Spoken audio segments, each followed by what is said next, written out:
If you're a smaller fighter, you've probably been told the same things over and over. Use your speed, stay on the outside, don't get hit. And that advice isn't wrong, but it's incomplete. Because the biggest mistake smaller fighters make has nothing to do with speed or distance management. It's a mindset mistake, and it shapes every decision they make in a fight, usually in the wrong direction. The biggest mistake smaller fighters make is fighting defensively against a bigger opponent, not just physically, mentally. They enter the fight already thinking about what they need to survive, instead of what they need to win. They're managing the size disadvantage instead of attacking around it. Here's why that's fatal. A bigger fighter's advantages, reach, weight, power, are most dangerous when you give them time and space to use those advantages. A bigger fighter at long range is at its most powerful. A bigger fighter who sets their feet and loads up is at their most powerful. A bigger fighter who controls the pace is at their most powerful. Defensive fighting gives them all of that. You're moving backward, they're walking you down. You're covering up, they're setting up. You're surviving, they're winning. The fighters who consistently beat bigger opponents don't survive them. They impose something on them. They take something away. They make the fight ugly, uncomfortable, and chaotic on purpose. Size is an advantage in a fair, comfortable, structured fight. Smaller fighters win by making the fight unfair, uncomfortable, and unstructured. So what does imposing on a bigger fighter actually look like? It looks like three things: angles, pressure, and disruption.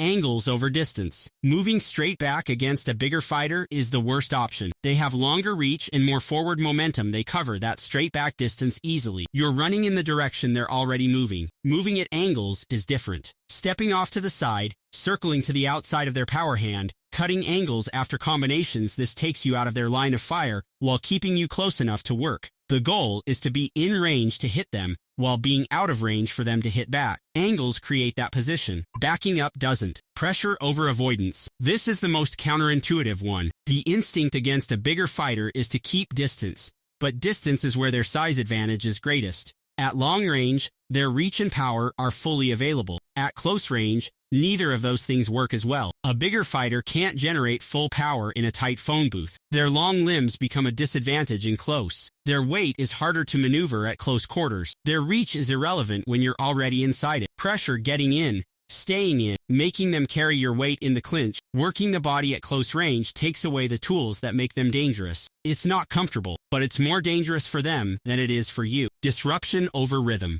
Bigger fighters want a rhythm. They want to measure distance, time their shots, and land their power punches on a comfortable cadence. Let them find that rhythm, and you're in trouble. Smaller fighters win by constantly breaking rhythm, changing pace, throwing an unexpected combination of lengths, a single shot, then immediately a four-piece, interrupting their timing with pushes, level changes, and feints before they settle. A disrupted bigger fighter can't use their size because their size requires timing and space to deploy. Chaos is the equalizer. There's one weapon that smaller fighters consistently underuse against bigger opponents: the body shot. Here's the logic. A bigger fighter has more muscle mass, more weight, and more pain tolerance in many cases. Headshots that would hurt a smaller person may barely register on a bigger one, especially early in the fight when they're fresh, and their adrenaline is high. The body doesn't work that way. The liver, the solar plexus, the floating ribs, these are vulnerable regardless of size or muscle mass. You cannot condition the liver to take a clean left hook. You cannot train the diaphragm to ignore a sharp shot to the solar plexus. A big fighter hit clean to the body hurts just as much as a small fighter hit clean to the body. And body shots do something else. They drain the engine. The moment you think I'm smaller, I need to be careful, you've already given them the fight. You've accepted that their size is the dominant variable. It's not. The dominant variable is who imposes their game first. Look at the history of combat sports. Roy Jones Jr.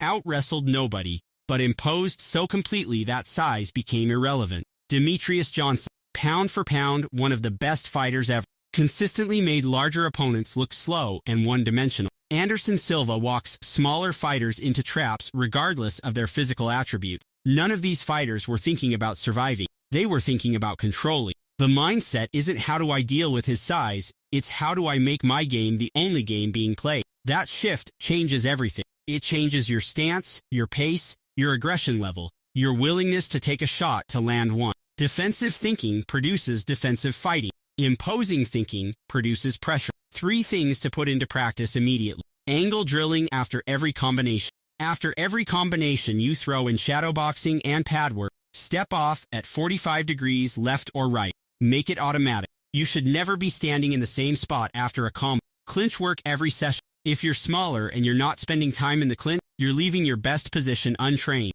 Dirty boxing, underhook, body work in close practice getting in, controlling position, and working in the phone booth. Body shot isolation rounds. Dedicate full rounds on the heavy bag exclusively to body shots, not as a setup as the primary target. Build the habit so that in a live round, going to the body feels as natural as going to the head. The biggest mistake smaller fighters make is deciding the fight is about size before it starts. Size matters, but it matters most in a fight that runs on the bigger fighter's terms. Angles take away their range. Pressure takes away their power. Body shots take away their engine. And the right mindset takes away their biggest advantage, the one you handed them, by thinking defensively. Stop surviving bigger opponents. Start imposing on them.